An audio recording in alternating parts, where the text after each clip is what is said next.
Hanumanji, just look at it. He is being sent by Prabhu Sri Ram to a hostile territory. Say, go there, kind of figure out the lay of the land. We don't know anything about this place. We have no idea where Masita is. So, it's a kind of an intelligence, understanding, recce, mission, very open-ended. And what does he do? He goes there. He actually is successful in the most difficult part of it, is actually to go and meet her and to keep up her morale. But he is able to actually get into Ravan's court by surrendering himself. He is able to understand the dynamics of the court. He actually is the only person who gets an understanding of Vibhishan. So that when Vibhishan finally defects and they're not sure is he a real defector or not, he's able to say, no, he's a good guy, he's on our side, we can use him. And then he's actually able to set the place on fire.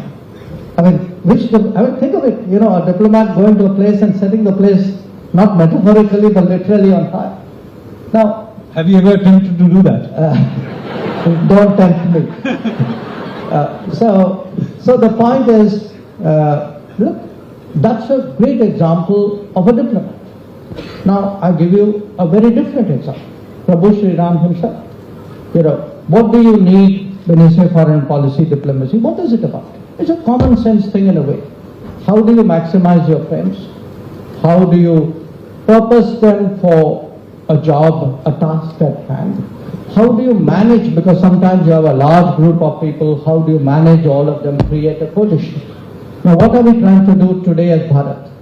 We are trying to increase our number of friends. We are trying to get different countries, all of whom may be a little bit, they may not all be on the same page, but we are trying to get them all together and work towards an end. Now, this kind of coalition building is very important. Now, look at, in his case, that the coalition that he assembles to actually go to Lanka. And sometimes, coalition building can be very difficult. He has, to give you one example, he has Angad in his coalition. He's actually killed his father, Wali. And yet he is able to motivate and persuade Angad to be loyal to him, to do his work, to represent him. In fact, Angad also goes as a diplomat to parley with Ravan. So, coalition building, Prabhu Sri Ram's sort of skills, you can say. Or, in a way, I would say Ravan himself. Today when we look at the world and we assess other countries, Ravan is an example of what I would say strategic complacency. That Brahma has given him a wish and he invokes that he cannot be killed by anybody, but is arrogant enough to think that human beings don't matter at all. So he has brought his insurance against every other kind of creature. Nuclear deterrent.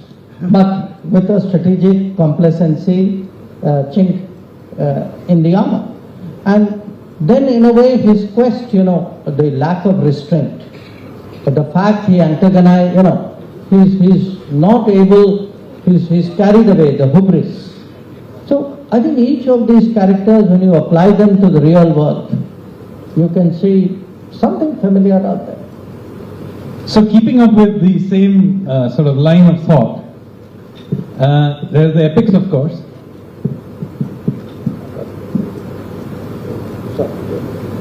It's creating unnecessary noise.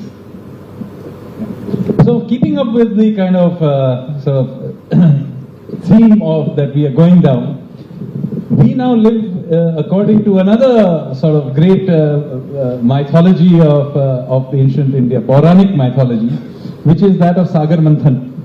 The world we live in is clearly churning in multiple ways. It's throwing up both poison in terms of dangers, and it is throwing up Amrit in terms of opportunities.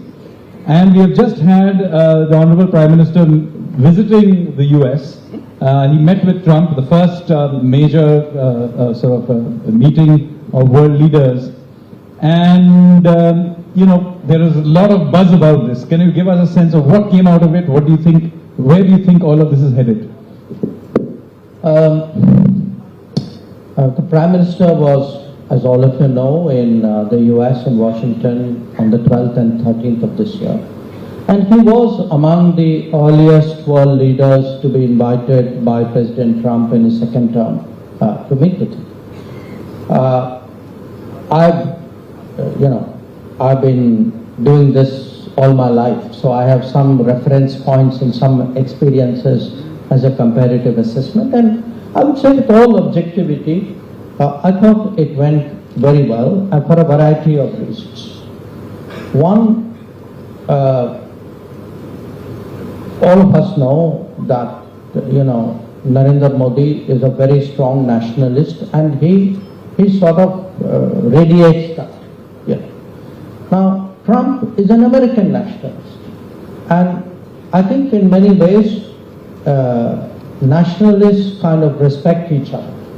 Each one, they're very clear-eyed. They are in it for their country. Trump accepts that Modi is in it for India. Modi accepts that Trump is in it for America. But the task, the purpose of the meeting is to say, okay, how do we find something which works? What is the common ground? What is it we can do together which makes both of us stronger?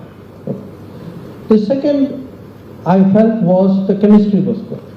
Because again, Trump being somewhat unusual, there are a lot of other leaders in the world with whom he has not necessarily a positive history. So in the case of Modi ji, it's not the case. He had a great visit. He remembered. It was a very interesting, you could say, psychological insight. We walked into the Oval Office. He had a table like this, a little bit bigger, and he had a book. It was like a picture book of his first term. Okay. Now, I was later told that after his term finished, he himself selected those pictures. Okay. Which was like his memory of his term. The maximum number of pictures were about India. Is it? In that. And when our Prime Minister came, he actually leant across, picked up this book, and he said, I want to show you a picture. And it was the two of them in the Motera Stadium in Gujarat, where we did Namaste Trump event. So clearly he had a very good kind of memory and feelings about their earlier term. Now, this meeting, of course, some of it was about that period, but a lot of it was about, okay, what do we do, how do we go forward? President Trump appears to have a vision of what America's interests are, what he wants from the world, what he wants from the relationship with us. We have the same. We too have demands of America. We too have opportunities with America. So I think there was a very open discussion about all of this, and I must say it was conducted with a lot of good humor, geniality, cordiality, which was very visible, by the way. Yes, indeed. So now, obviously, I don't think people were entirely surprised with how good the vibe was, because there was a history of a good relationship in the past. But there are some things that America is now doing for its own, but has, positive externalities to us. So one of them is all these revelations about USAID. How do you read these revelations that are coming out? And of course, in a sense, President Trump is ripping out a certain ecosystem. It's not just about the USAID. It is almost a global ecosystem that he seems to be ripping out. And what do you think? How does that play to India? Sanjeev, let me come back to the book, because selling my book is my primary task here. Okay?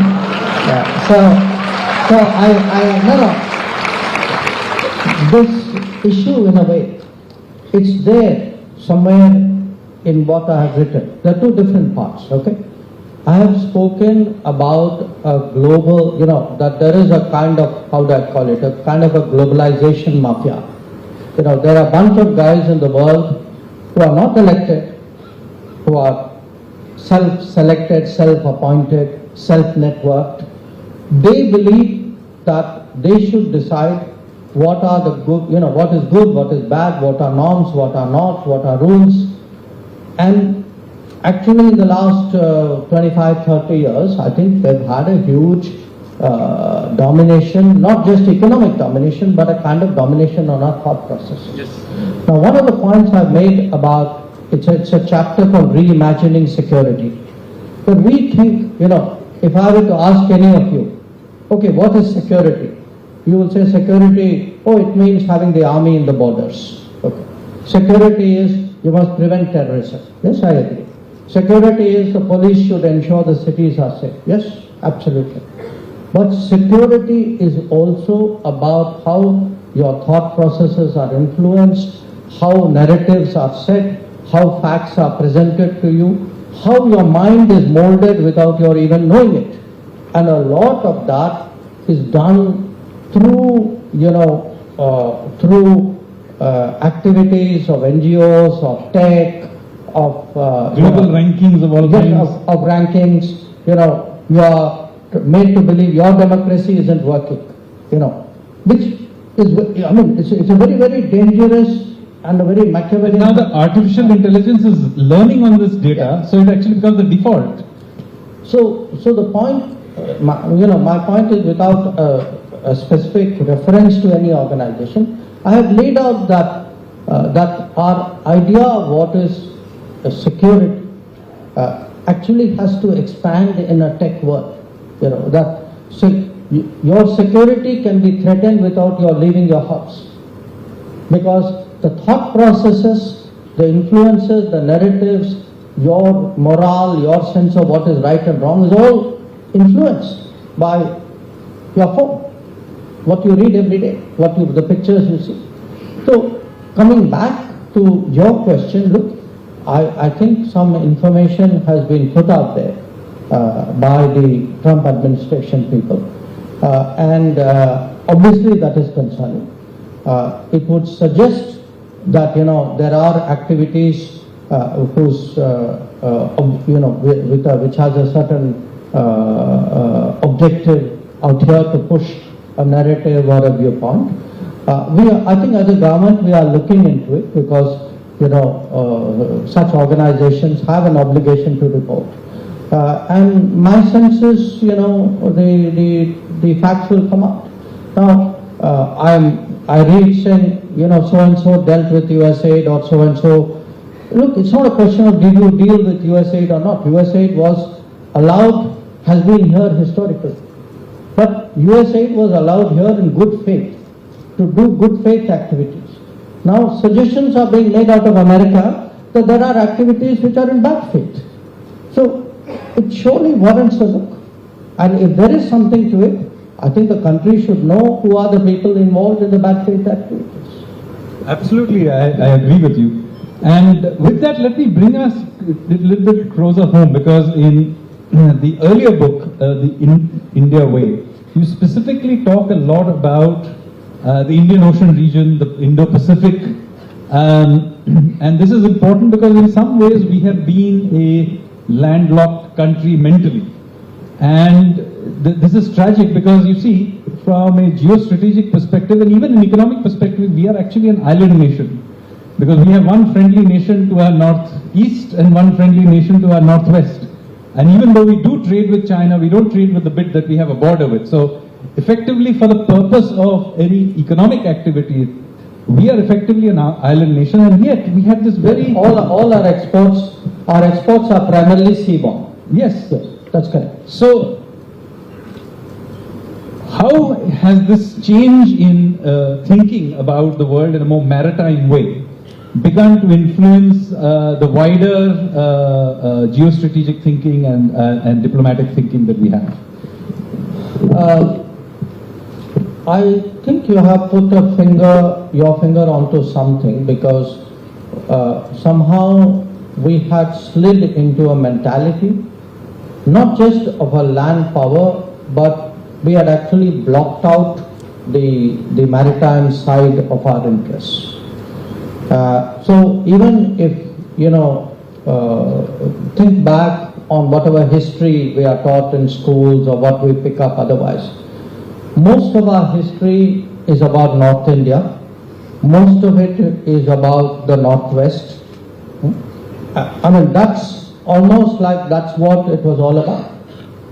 Now, the reality was that actually Indian seafarers, Indian traders, Indian military expeditions traversed the world. I have lived in Singapore, in China and in Japan, and I have traveled to almost every country east of us in that region. Now, the biggest Hindu kingdom, probably a Hindu temple probably ever made is in Cambodia. Okay? If Angkor Wat. If you go to the middle of Vietnam, there is, if some of you may be familiar with those Jaishankar Prasad, no relative of mine, story about Champa kingdoms. Okay? You can actually see there the archaeological sites of, we are talking maybe 1,300 years ago, 400 years ago. In fact, in China, there are places in China where there are temples, where there are Indians who have left, some kind of commercial imprint. So what was happening was our politics, in a way, was blanking out what was the accurate history of this country. And I'm giving you the Eastern. It will equally apply, let us say, to the Deccan. It would apply to Gujarat. I'm an MP from Gujarat. Okay, so I can tell you, today I was last week in Oman. They had an exhibition called from Mandvi to Muscat, because there were people who had gone. There have been people from Gujarat who have gone as far down as Zanzibar and Madagascar for 1,000 years plus. But we actually somewhere, because for whatever reason this was not important or this was not relevant for the purposes of whoever were writing our history, we never gave it due weight. But I can tell you, in diplomacy we had the same problem. Till Modi ji became Prime Minister, we actually didn't have an integrated Indian Ocean strategy. We didn't even have an Indian Ocean Department in the Foreign Ministry. We had a separate Sri Lanka, Maldives, we had a separate Mauritius, Africa department. The idea of an integrated sort of maritime vision was something he propounded in March of 2015 as Sagar Outlook. He went to Mauritius. So the way we are looking at it today is very different from the way we used to do before. And it's time we needed that correction. So in fact, you have dedicated, I think, the first book at least to your father, who many people in the audience may not know was also thinking about these kinds of issues back 30, 40 years ago, and he was very influential at that time as well. Can you give us a sense of what were the issues he was dealing with and how you are dealing with these issues? How are they different? How are they similar? What are the frameworks of thinking? I would say they were different for this reason. In the last, at that time there was a concept called Indian Ocean as a zone of peace. It basically was a nice way of saying, look, the rest of the world should stay away and not be too visible in this part of the ocean. But it was a defensive strategy. It was say, don't come near me, I'm uncomfortable. Right now, our capabilities have grown. If something happens in the world, it is actually, people expect today that India would step forward. I mean, just think of the last 10 years. There was a civil war in Yemen. We were the people who, we sent ships and planes to bring people out, not only our people, but foreigners as well. If you look, there was a sort of a cyclone in Mozambique. There was a mudslide in Sri Lanka, there's a water crisis in Maldives. So if you look at the entire Indian Ocean region today, the expectation is right now the Houthis, for example, are endangering the Red Sea and the Gulf of it. All naval ships are out there. So we have moved from being defensive to being much more proactive. And my analogy for this is what has happened in diplomacy parallels what happened to Indian cricket. That in Indian cricket, you didn't step outside the crease and you were happy if you got a draw. You never looked to win. Today, Indian diplomacy, like Indian cricket, is looking to win. And this is a good place for me to open it up for Q&A. Somebody can take a bunch of them then, and then we'll do some from here. So a couple of questions from here and then. Okay, a young lady in that checked suit, maybe you can hand it over. No, so introduce yourself and a question, clear question, yeah? I still can't be heard. Wait, get her another mic. Or you can, is there a problem? The switch not switched on? Can you get another mic down there, please? If you don't have one, you can use mine. Take mine. Let's take mine. Yeah, take mine.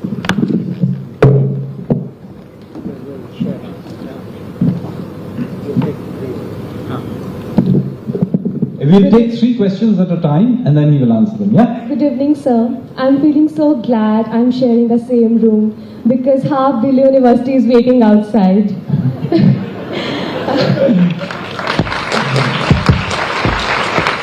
Myself, Tavan Kaur from Kamala Nehru College, Delhi University. And sir, my question is, how do you see the issue of violent clashes in Bangladesh after stepping down of PM Sheikh Hasina? And what are the steps government will take for Indians, as we can see Indians are victimized? Thank you, sir. What are the steps I'm going to take? Okay, I'll take 3 questions. Yeah, so one more question. Stay down this path and then we'll take it there. So give it to somebody there. Yeah, okay, okay. Why don't you speak? Namaskar. Am I audible? Yeah. Namaskar, sir. I am Komal Charan from the Miranda House College. I am pursuing political science. Sir, as India ascends the global ladder with the agenda of Viksit Bharat, it is bound to rattle the entrenched powers of the post 1945 order. So, your framing of West's Goldilocks approach towards the Indian porridge, how should India respond to any hostile or adverse reactions from the West? And sir, That's one question. And I have just prepared a synopsis paper, a comprehensive synopsis paper of your India Way book, so I would like